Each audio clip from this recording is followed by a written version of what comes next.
Welcome to the Soulful Valley Podcast, the sanctuary for soul-led entrepreneurs, creatives, and changemakers ready to rise. I'm your host, Carey, best-selling author, book collaboration mentor, publisher, and energy alchemist, here to help you tune into your truth, amplify your voice, and align with the frequency of miracles. Each week, we dive into soulful conversations, transformational journeys, and the energies that shape our lives and businesses. It's time to evolve on purpose, because the world needs your light, your words, your legacy. Let's begin. Are you ready to share your words with the world? Applications are now open for 2 brand new books in our best-selling Soulful Poems series, Soulful Poems 5, Nature and Nurture, Soulful Poems 6, Wisdom of the Soul. We're also inviting authors for our next transformational collaboration, Evolving on Purpose, Volume 3, Angels, Spirit Guides, and the Frequency of Miracles. This September is a month of miracles here in Soulful Valley. On the 9th, we release Soulful Poems 4 on Amazon worldwide, and on the 25th, our international award-winning movie, Zero Limits, premieres worldwide on Amazon and Apple TV. You can even pre-book your movie experience now at zerolimits-movie.com, and when you do, you'll receive exclusive gifts. So whether your soul is calling you to write, to read, or to receive inspiration on screen, this is your time. Step into Soulful Valley and co-create with us today. You gotta love yourself with all your heart. If you don't already, it's time to start. 'Cause nothing's gonna work out until you do. Katische Haberfield is exploring poetry as a form of direct transmission of her soul's consciousness. Collectively, these moments of inspiration heal her own perception of her soul's journey, and she gains inner wisdom from the aha moments that result at the completion of each poem. She hopes that when reading the poems, you gain insight into your own life and are inspired to write your own. Professionally, Katische is a spiritual coach, guide, and multidimensional healer. Her work bridges energy, consciousness, and timeless transformation. She helps people explore the subconscious, conscious, and superconscious realms to raise their consciousness, release old patterns, and step fully into alignment with their true essence. For some, that looks like healing past life patterns. For others, it's clearing energy attachments or finding clarity in relationships, career, and purpose. Her approach weaves together spiritual coaching, multidimensional healing, and connection with spirit guides and archangels, always guided by what your soul needs most.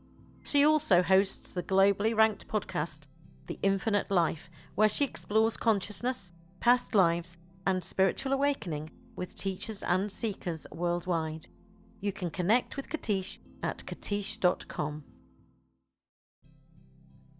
Hello, and welcome back to the Soulful Valley Podcast, Katische. Thank you, Katie. It's so exciting to see you again. I love coming on. It's wonderful to have you back. Now, for some of our listeners will know who you are because you've been on here as a regular guest in past years, and I've been quite a regular guest on your podcast as well. But for the new listeners, can you let them know who you are and what you do? Okay, sure. So I'm the bridge between your soul and your reality. I'm a spiritual coach, guide, and multidimensional healer. My work bridges energy, consciousness, and timeless transformation. I help people access the subconscious, conscious, and superconscious realms to raise their consciousness, gain clarity, and release patterns that no longer serve them. Whether it's exploring past lives, connecting with spirit guides, or simply finding clarity in the present moment, my mission is to help you live in alignment with your true essence. And if I can sneak this last bit in, I also host the Infinite Life podcast, where I explore consciousness, past lives, and spiritual awakening with thought leaders like Carey and seekers from around the world. And I highly recommend that once you've listened to this, you go and listen to that podcast because it's actually my favourite podcast. Thank you. You're welcome. Katische, you've been in a few of our books. You were in Entangled No More, Soulful Poems 3, You're now in Soulful Poems 4, which we're launching, and that's what this series is all about at the moment. And you've already booked into Soulful Poems 5. So what keeps you coming back? I change with every book. We were just talking about this about an hour ago, but I'm not the same person from the very first book. Totally different person to the one that is now. I'm not even the same person that wrote in this book. It's just a constant way of flowing energy between the unseen worlds and my soul. So I've gone from being very logical, linear, rational to being able to say, oh, something's coming through me, and then just I don't even know what's coming out, and there's a poem. So I'm quite a different person. You are. You've sort of gone into deep trust with what you're sharing instantly. Yeah. Without overthinking about it, which a lot of people do when they're writing, don't they? And we were discussing our bios for this episode, and you said yours has changed lots even since we just put it in the book that we've just published. And I said, yeah, that happens to me as well. Every single book, my bio is different, and it is because we are on this evolution, isn't it? This journey of evolving on purpose. Exactly. You haven't been in that series, but you've still been evolving on purpose. That's right. So you've shared a little bit there about how being part of Soulful Valley has impacted your journey. Is there anything else you can share about the impact? Well, so when I did the first book, I was doing it from my professional self, and I was really concerned about how I appeared in the book. I wanted to make sure that I was clear and professional and I made sense. And I told other people's stories with a bit of my story. And what is different is that when I stopped fighting and tried to stop telling professional stories and tapped into more of I want to tell this, but it's not working in a book form, I literally said, I give up. I'm sorry, Archangel Michael and all the people on my soul team, I can't write books. So just really quickly, what happened to me is a psychic lady who's very reputable said to me and a friend, we were chatting on a podcast one day, and she said, I can see 22 books. And I went, oh God, I better hurry up and writing. And then I was like, right, so I'm going to do the ghost book next. And I wrote it and I wrote it and I wrote it and I wrote 100,000 words. And I had to get coached by my guides to print out the table of contents and go, it's done. Put it away and say, right, soul contract finished. And basically say, I hate you, book. I hate you, I hate you, I hate you. I don't ever want to see these words on this page again. It's no good. I can't do it. I can't put the pieces together. And what that did is that allowed me to free up for the poetry to come through. Wow. Because what it did is, so I used your resources, the poetry, I've done all of the Akashic co-creation. The Akashic co-creation thing that you did first, though, and then the poetry as a portal. And so while I was being frustrated with, the fact that I wanted to, write in some of the other books, I was like, no, I'm not going to do writing anymore. And I remember saying to you, I don't see any books in my foreseeable future, Katie. Not going to do anymore. And I moved everything, commitments that I'd made with you from the Angels book and another book, and then I went, no, I'm going all in on poetry. And then I just let it sit and fester. And I was still like, what do I do with this writing that I'm trying to prove that ghosts are real and I'm trying to prove my experiences. And I went, well, I can read it out loud and I can talk into a camera. I'm just going to turn it into a podcast. And it was so freeing to say that book is now a podcast and I don't want it to be a book ever. And then what happened is that suddenly just energy moved through me non-stop. I am writing poems, when I least expect it. And it's been like this huge relief. It's like I don't have to fit any format and I'm challenging my own preconceptions. And I was like thinking yesterday, geez, I think I might end up like Katie. I might end up suddenly having enough for a book. And I'm like, that feels much better to me to have a poetry book of my own than it does to have a book of my own. So something has shifted and released in that I no longer feel like I need the stamp of a serious book, a non-fiction book, a professional book. It's like almost like I feel that not safe, but free in writing poetry. I feel much more able to express myself and my soul's journey through poetry than I do in here I'm the expert on this subject. If that makes sense. That's a beautiful share. Thank you. I didn't realise most of that. It's been a real internal struggle, I can tell you that. And the poetry that you're writing is absolutely beautiful. It's gorgeous. And the recordings that you've done as well to speak so that we can share them on Reels and on the podcast. When I put the episode out yesterday, it's a beautiful episode with the voices that have come in to speak the poetry. So, it's all for a reason, isn't it? When I first started with poetry flowing through me, I wasn't sure what it was for, and I just put it out there on Facebook, and it was just coming constantly. And I had some people saying, you shouldn't do that because someone might steal your poems. I was like, well, it's got the date and it's got my name and the date on it. They'd have to prove that they wrote it before I did. And I'm not bothered. And I'm just not bothered. And then when it came to a point that I'd written over 40 poems, I was like, well, somebody else actually said this to me, Carla, who was my biggest fan, because every time I wrote a poem, she'd print it off and take it into her work colleagues and put it up on the wall for people to read. And she was the one that said, well, when are you going to write your poetry book then? While I was busy doing all the collaborations. So that after Entangled No More, that was when it came through me, write the solo poetry book. And I had it out there within 5 weeks. And I didn't know that was going to turn into a series of collaborations. It was never on my radar. But here we are. Here we are. And Spirit have been coming through me saying, like, I've just had number 6 title come through. And then it came through me, you're going to do 6, 7, 8, 9, and 10 in 2026. Am I?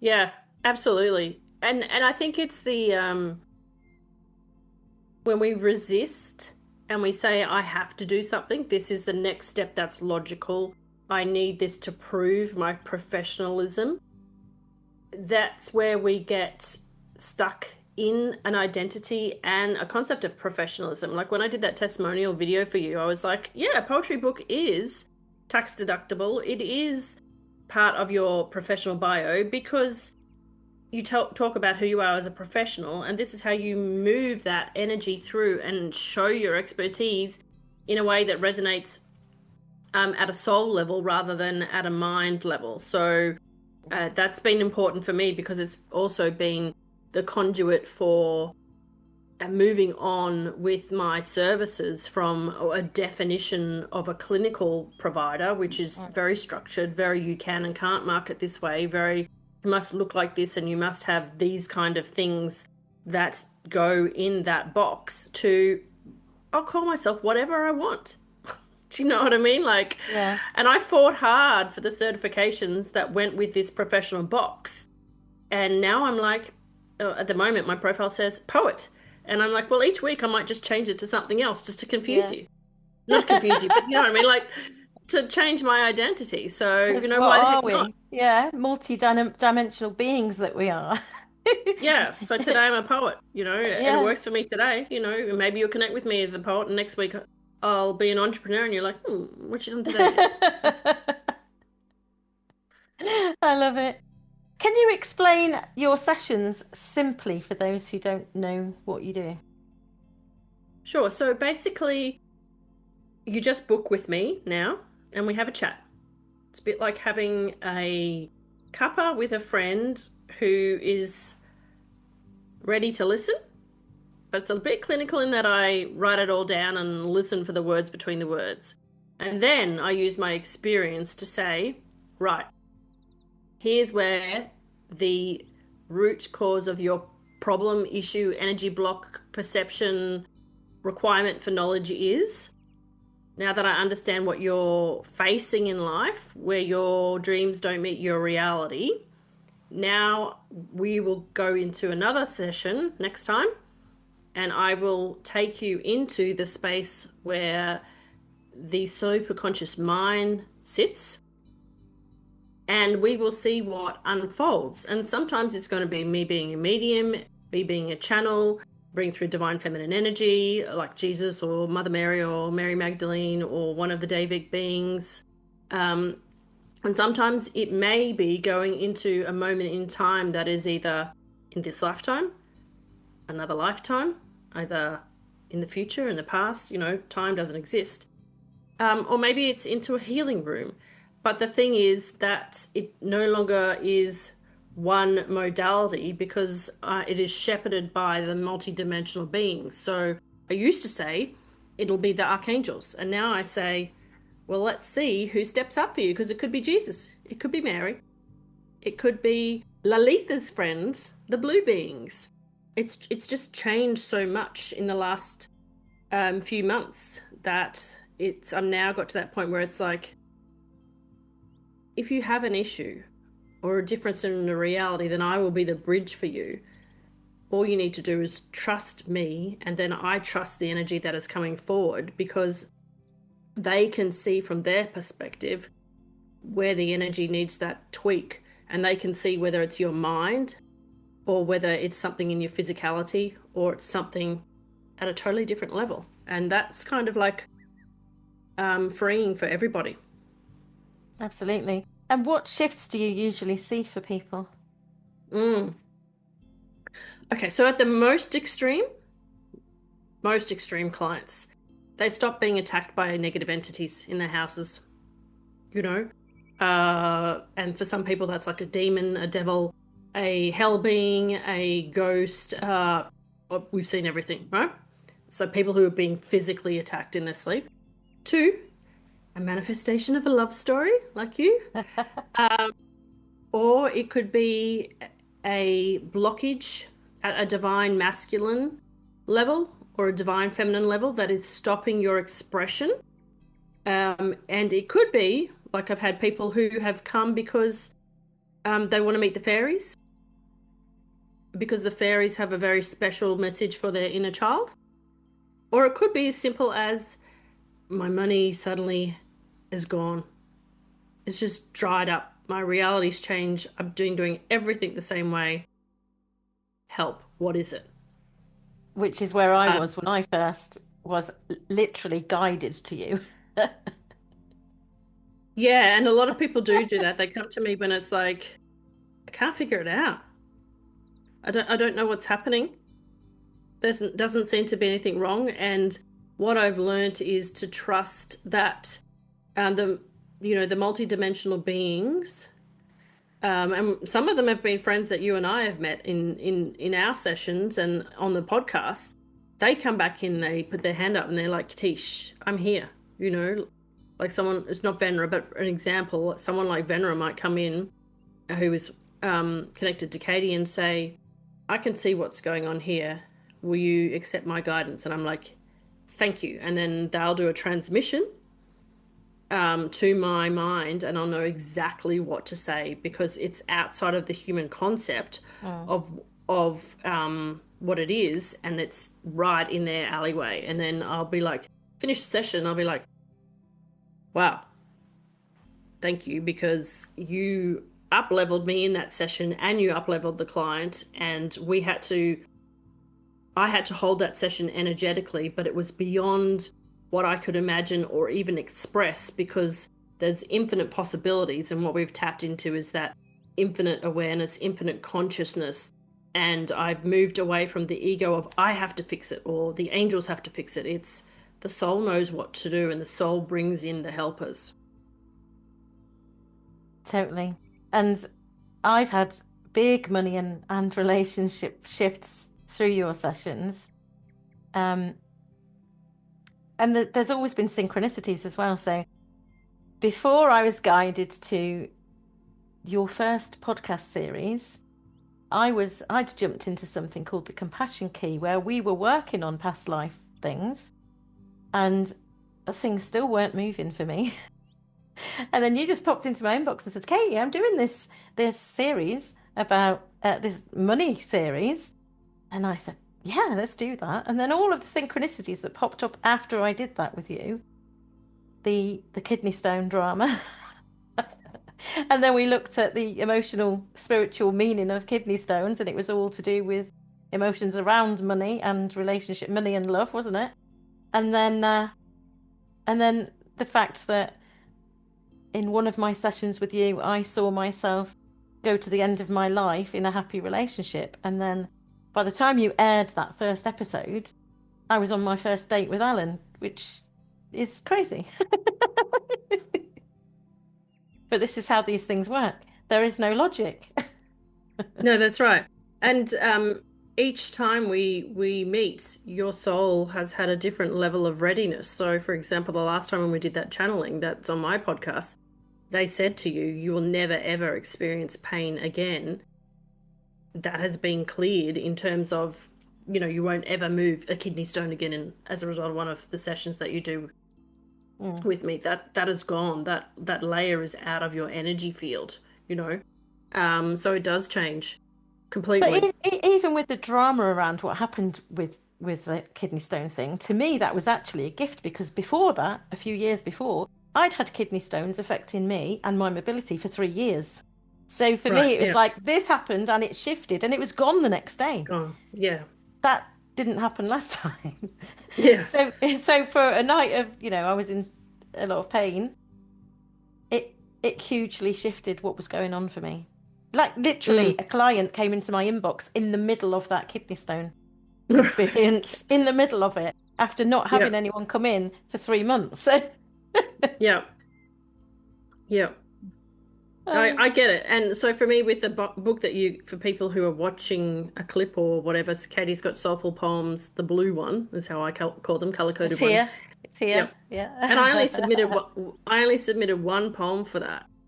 And for me, the link into what you were just saying is that was the realization of a past life memory and a past life connection.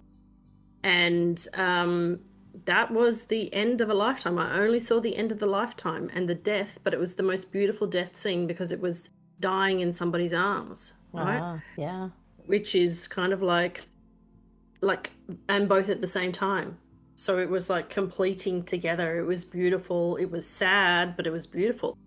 And for me, considering all of my past life regressions that I've done, Akashic record sessions have been pretty much horrendous. I've been chopped up. I've been dismembered. I've been shot. I've been stabbed. The relationships have been woeful. That was like cathartic for me, because it's like, oh my God, I've actually had a special relationship and it was beautiful and we died together in each other's arms. And then suddenly your psyche is aware of the fact that that can happen. That's right. It's not all about chopping off each other's heads. And for me, I'd had difficult past relationships, and suddenly I have ended up in a relationship where all of the things that I, wanted, desired before are here. I'm fully supported, and it's completely different. So it's amazing how one session can change all of that. So I love what you do. Thank you. Katische, how does poetry fit then into your spiritual path? Okay, so I'm going to steal a quote that I saw today on LinkedIn. And it was from an author, and he's a New York Times contributor. And his name is Perry Garfinkel. I think I've written it down right. And so the quote is, "A book is a pebble you drop into the pond of consciousness." So that's what he wrote in his book, Becoming Gandhi. And I would say that a poem is a pebble that you drop into the pond of consciousness. And it's the other way around. It's also the energetic ripple that comes through you that then becomes the pebble. Do you know what I mean? So for me, it is a form of communication from my soul, expressing who I've been, expressing how you can tap into other lifetimes through a poem, expressing how you can clear emotions through a poem, expressing how you can have visions and dreams for yourself through a poem, expressing how you can connect and heal yourself in terms of from nature through a poem. So, like, as we said, as God said, in the beginning was the Word, and Word was God. Your words are poems. They are songs. They are energy. They create ripples. They are more than just thought forms. They are energy, and so it's a spiritual tool. Beautiful. And what inspired the poems that you've shared in these Soulful Poems books? Because in this book, you've got 5 poems. Yes. And the process of getting these poems out was originally they were all going to be about fear, because fear is an emotion that I am a specialist at working with. You know what I mean? Like, it's been an emotion that I've had to work through to confront and be able to upskill enough to deal with clients who are being attacked by things that are invisible. So there's my fear, their fear. There's the fear from seeing all the past lives I've been through. Oh my God, I'm going to find another horrific one. Am I a bad person? Am I a bad being? What is the dark soul cycle? Does it mean I'm horrendous? How can I be helping? You know, just all of that. And to move your consciousness to understand that there is always light and dark, that there is only ever the perspective of your point of view and your mind, but that we live in a duality. So Earth is a duality. There is light and dark, and that we have to not only be love, but understand that there is fear. And in each and every moment, we have to look fear head on to find the love which brings the transformation. And sometimes you can't do it. And sometimes the best way to do that is to let the subconscious mind say, I'm really struggling with something right now. I don't need a session, but I do need to write it down on paper. And I hate journaling. Can't stand it. So the poetry has been that vehicle for me to process a fear and then say, right, oh, tick that one off. I can, that's gone, you know. I can help somebody with that particular fear if it needs to be, or I can move through and look for other sources of inspiration. So yeah, that's why not all the poems are about fear. They're about, one's about my dragon. And that was a really fun one. And when I wrote that, I got finished that one and I was like, that's a children's book. Yeah. I have wanted to write a children's book for a long, long time, way before I did any of this. And I'd even done a course about a children's book. And I was with my grandchildren a couple of weeks ago, and between the 3 of us, it was mainly my grandchildren, we wrote a poem that is like, that's a children's book. And I started to work with ChatGPT on like images, and it was giving me images that looked like all of my grandchildren. It's great. Loved it. So yeah, another angle. A poem can be a children's book all by itself. Exactly. Mm-hmm. How Absolutely. many children's books could be in you if you've got tons of poems? So yeah, I love that. And if you pick up your favorite children's books, they generally, if you look at them again, they are poetic. You know, it's just one poem illustrated. Yeah, absolutely. Does your work influence your writing voice? Yes, well, it has very much so, because I did have originally my writing voice was very, very, very conservative and very thought out and very, very linear. And as I've let go, I think that one of the things that you have to do is you've got to be competent with a reason, right?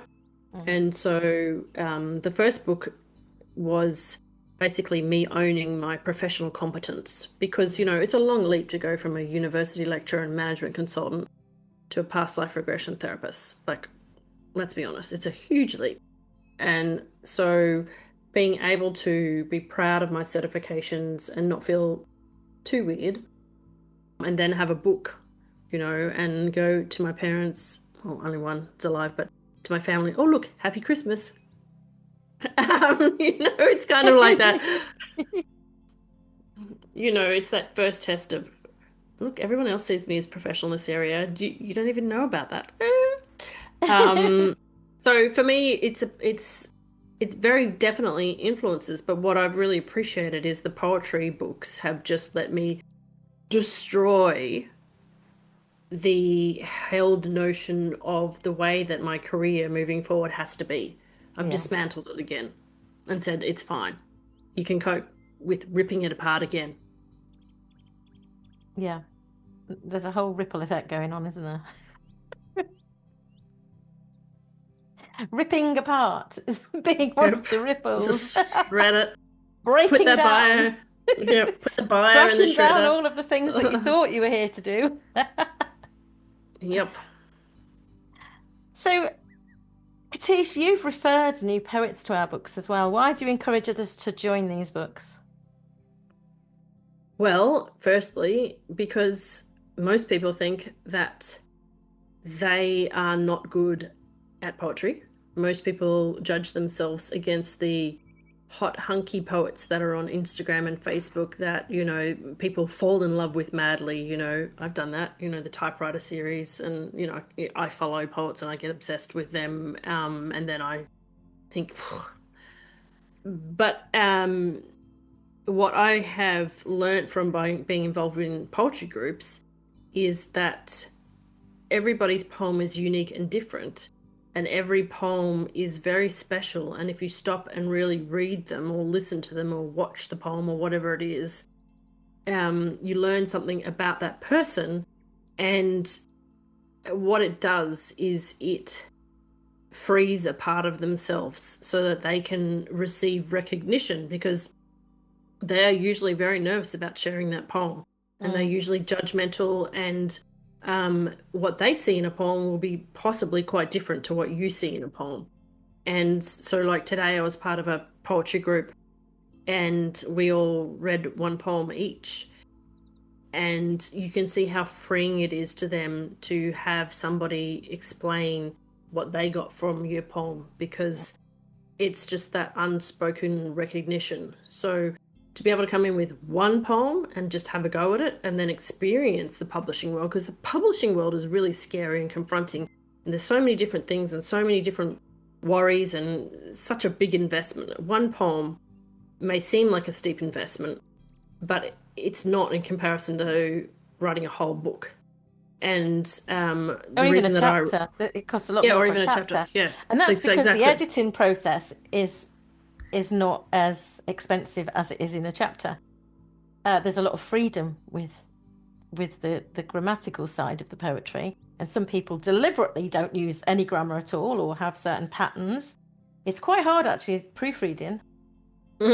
Yeah, exactly. Because it's flashing up all these errors for me. Like, no. So it's hard to pick up what is an error when you've got all of these things at you. But yeah, it's just that freedom for it to flow out in the patterns and the way you want it to sound, and it's totally different. But yeah, it's more affordable to put the book out there. That's why it doesn't cost as much to put poems in as it does to put a chapter in. When I started the collaborations as well, I was really conscious that I wanted it to be a more affordable way for people to jump in with one poem, so that people weren't held back from expressing themselves. And that's why I've also now added like a 6-part payment plan even onto one poem, because I don't want people who really could use that expression. And those poems are not just for them either. It's not just for the poet, is it? It's for the people on the other end of that poem. So I wanted to make that easier for people to be able to say yes to themselves. To do and I think that. people have a perception that and one of the things that I didn't realize, you know, any poetry journal, any poetry anthology, any poetry magazine, any poetry submission anywhere costs money, right? People have this perception that, oh, it's like just sometimes you'll go into a poetry competition and put your poem in there, pay for it to go in there, and you may not come back with anything. Yeah. So it is an investment, but it's standard across the poetry world. And what you're getting access to is a group of other people who are also like you, and you don't have to be the best or the standout star but what you get is a feeling of, oh, here's a bunch of other people that are like me, Yeah. you know? And you also see a side of yourself that you didn't think about before. Oh, am I a poet? No, I just wrote a poem. And then you write some more, you're like, oh, I might be leaning towards being a poet. Oh, yeah, maybe. You know, it's like Maybe an I am, adventure. yeah. It's an exploration, yeah.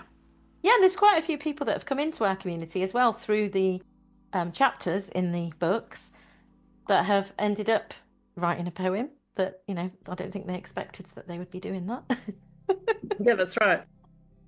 And you learn a lot about people. Like, for example, my friend Cindy, I loved seeing and hearing her 60th birthday Yeah, poem I because loved it as well. And I did there not was, know that she was 60. yeah. I thought she was a lot younger than me. Yeah, and I know her very well, and that was there was stuff in there that surprised me. And so it's lovely also to read that and go, oh, wow, there's another level of that person that I didn't know about. Isn't that interesting? Isn't that nice? Yeah, that's why I love them as well. And there's a part of each of those poems that is going to click with somebody else. It's going to resonate with somebody else's journey. And they're just beautiful. What do people gain beyond writing a poem or a chapter? Well, transformation, basically. So you have to go through that fear process, which is, am I good enough? Can I do it? Can I afford it? Will it do anything for me? Will I feel stupid around other people? Do I even want to be involved in that Facebook Messenger group? Oh, it's annoying. It's invasive. To, oh, I love it. I want to check what's going on in there. Oh, I want to connect with these people. To, oh, geez, I'm glad somebody else is doing that. But ultimately, when you come through, and I think that's the benefit of doing multiple collaborations, is each time it's like, oh, this is easy. I know what I'm doing now. Like, oh, yep, radio. I know what level of investment I want to make mentally, emotionally, physically in the group. And I'm like, oh, thank God I don't have to do the background stuff. Like, you just get more confidence, you get more interested in it, and you think to yourself, which thing do I really want to be involved in? And it makes you think, what level of poem do I want to put in? Like, what level of exposure do I want to put myself through? Is this a poem for me, or is this a poem for people to read? And for me, just the process of, I create a Google Drive folder, back to front, and I upload the poems, and then the poems will move in and out as That's a I good adjust. idea. Yeah. As I adjust to the comfort that I have, and then what I feel is right for the book, it changes. And then I'm like, no, this is set in stone. I'm ready now. I'm happy with those poems.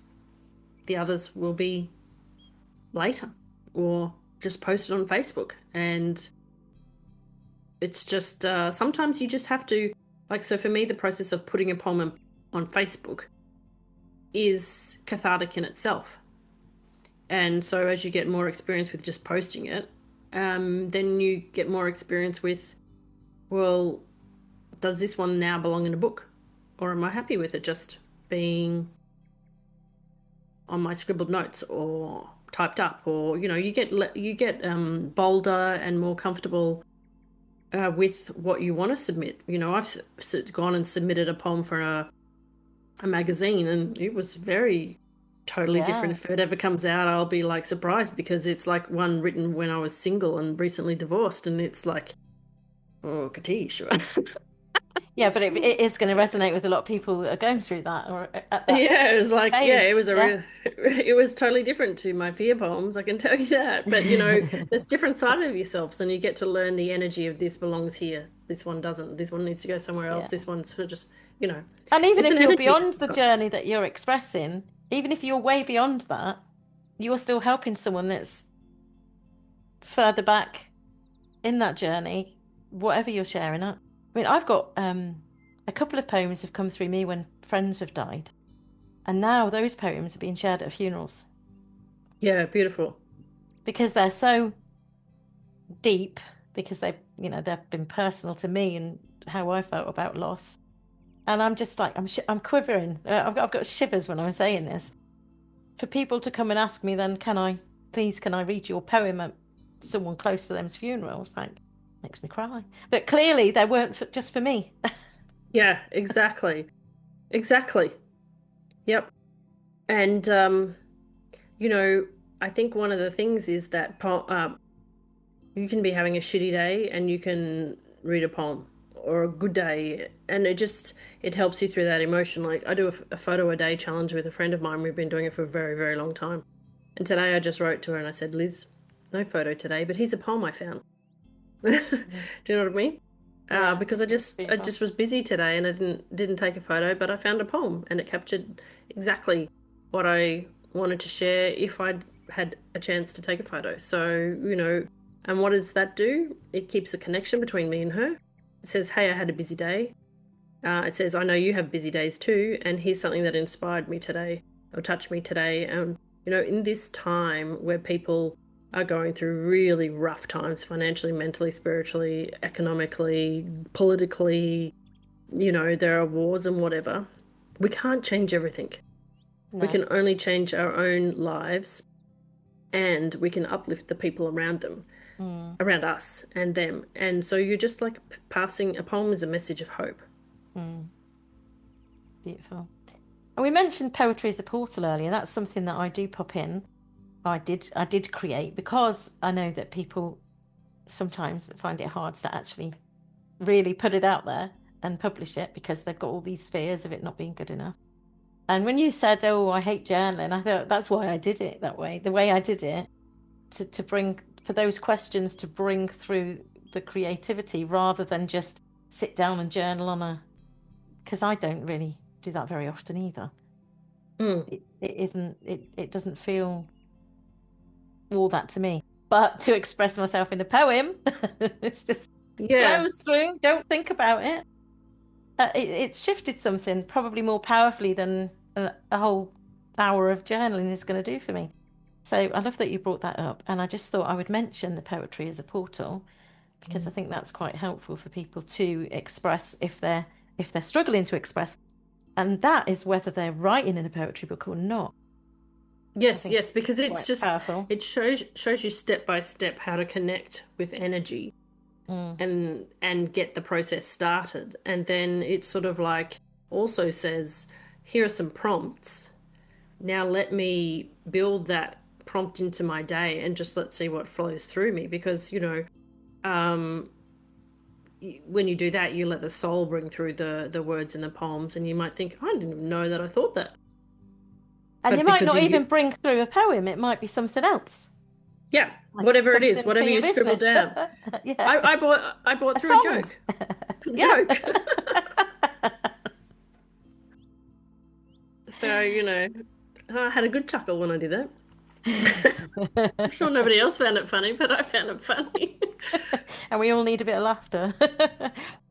Looking back, how have you transformed as a writer and a guide through all of these projects?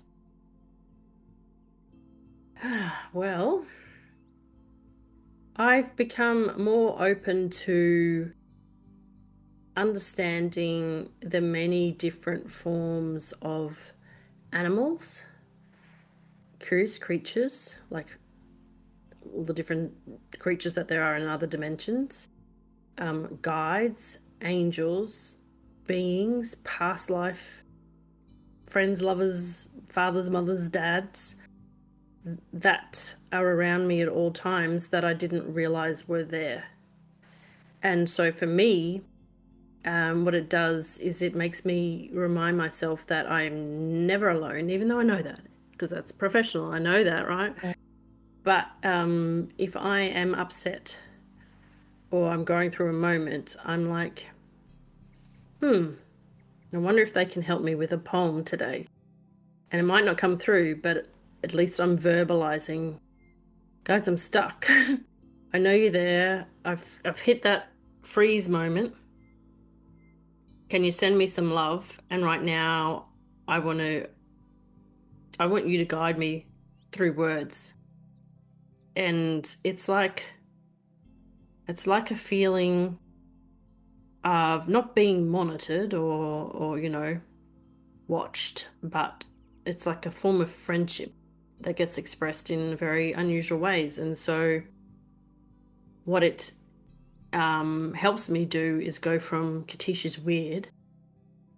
Katische is kind of quirky, she's unusual, she's strange, she's unmanageable, she's, she fits in a category of all of her own, she'll be by herself forever, to Katische is Katische.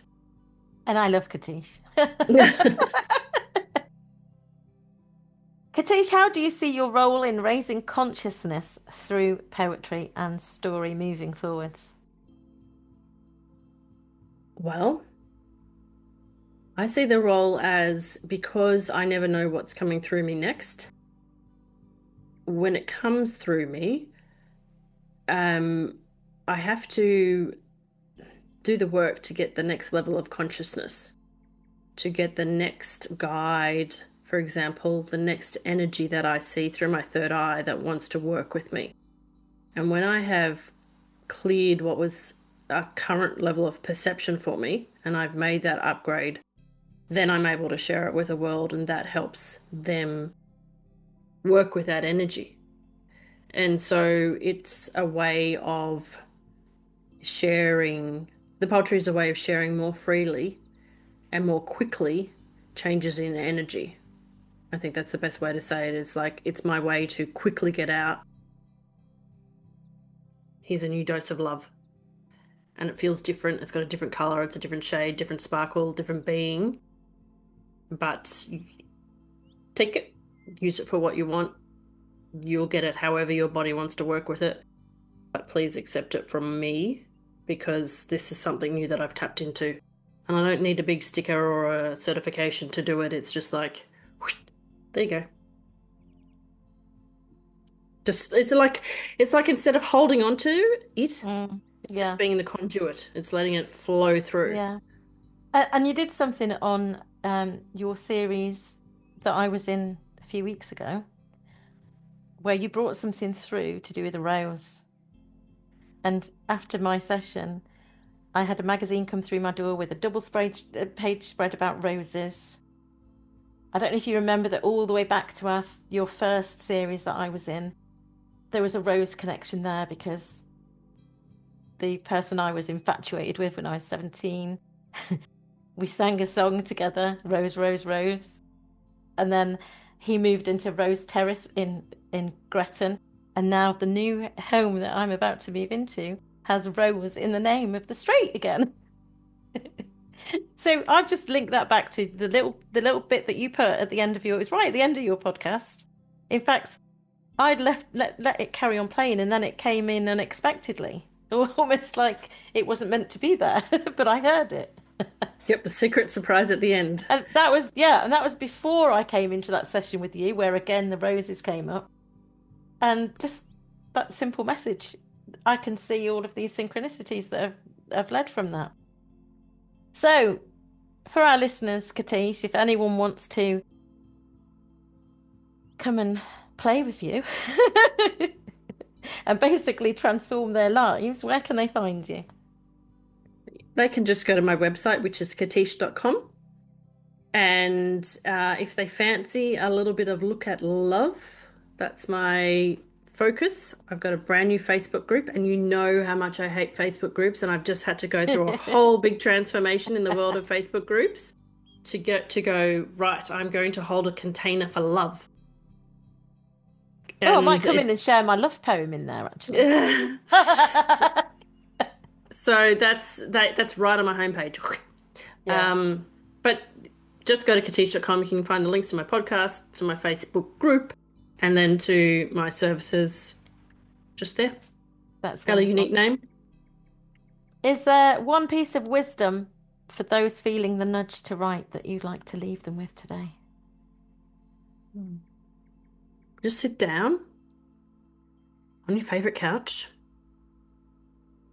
with your favourite beverage, like a cup of tea, non-alcoholic, just a cup of tea, and sit and put your hand on your heart and your hand on your tummy.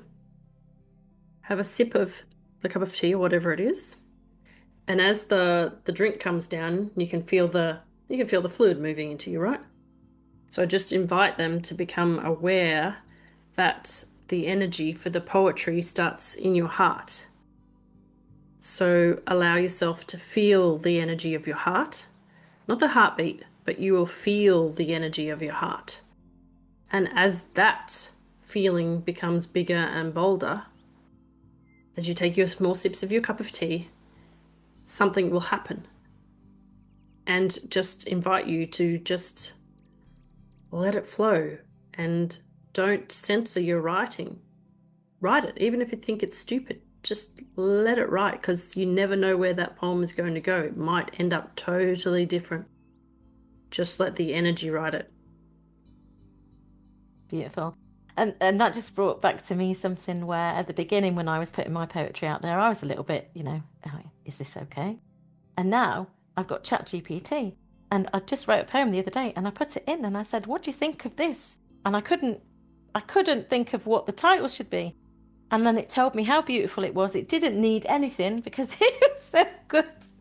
And then it told me all the levels it would support people and gave me a title. I was like, wow. It didn't even try and correct anything or change anything. Beautiful. So yeah, I can trust myself now, I think. And the title doesn't have to come straight away, No, I mean, sometimes the title will come first. Yeah. And for me, like sometimes the title simply is the first line. So I just write the poem and then I go, I don't know what that title is. And then I come back and I go, no, actually the first line is the title. And I use the first line as the title and then keep the first line in there. You don't have to rush it. It's just like, just let it sit on the piece of paper. Yeah. Thank you so much for today. It's been a beautiful conversation and I can't wait to share it. And while we still have our listeners, let's remind them that we are actually launching Soulful Poems 4 this time next week. So on the 9th of September, wherever you are, we start in Australia and New Zealand. So you'll reach the 9th of September 1st. So you'll get it first. And this is something for everyone because there are all, I don't know if you felt it when have you heard any of the reels coming through of the other poets? Yeah. There's so many different themes going on, aren't there, that all fit the book. So there's something for everyone, I feel. Yes. I love listening to the podcast episode today because I like to hear the poems. Yeah. But yes, Australia, we're not down under. The rest of the world is upside down. So we like being the first for Amazon bestseller. Yeah, I've sort of decided that now the weather's starting to get colder, I think I want to come over there and start spring again with you. Thank you so much again, Katische. Thank you. Namaste. Wonderful. Namaste. Bye for now. So ask yourself, is this for me? Give yourself some boundaries. Learn to trust your intuition now. Hello, I'm Lydia Koleshnik, also known as Lady Epona. I'm a Renaissance woman and founder of EponaHealing.com, and I've loved my roles for the past 30 years as a high-performance wellness coach specializing in chronic stress and chronic health conditions, a healer, thought leader, and horse advocate. I'm honored to be an author in 2 of Katie's international best-selling books, Evolving on Purpose, Mindful Ancestors, Paving the Way for Future Generations, and Evolving on Purpose, Co-Creating with the Divine. My experience being an author in both of these books has been truly life-changing. Katie is an incredible guide. She makes being in the books easy and accessible and really brings out the best in all of her authors through her coaching, through how she sets up writing in her books. And she's created an incredible community of support. Writing in these books has helped me share my passion, vision, and mission with the world and connect with those who are truly seeking the solutions that I have to offer. Also, in Katie's Soulful Valley Authors Group, she provides unique opportunities to her authors including sharing the opportunity to apply to be in the new groundbreaking movie by Dr. Joe Vitale, Zero Limits, which I'm thrilled to share I am featured in. So thank you, Carey, for all these phenomenal opportunities that would not have been available if we had not connected. So in the Zero Limits movie, Carey is also featured along with Dr. Joe Vitale and myself. And you can learn more about it through Katie's group and at my website, aponahealing.com/movies. And you can learn more about what I do, my 4 pathways to help you achieve your goals, turn limitation into liberation, and reclaim your sovereignty, and step into your power as the conscious leader of your life and a conscious leader of the world at aponahealing.com. I highly recommend connecting with Katie and joining our Soulful Valley authors group, where there are phenomenal opportunities for you to grow professionally and personally and share your light with the world.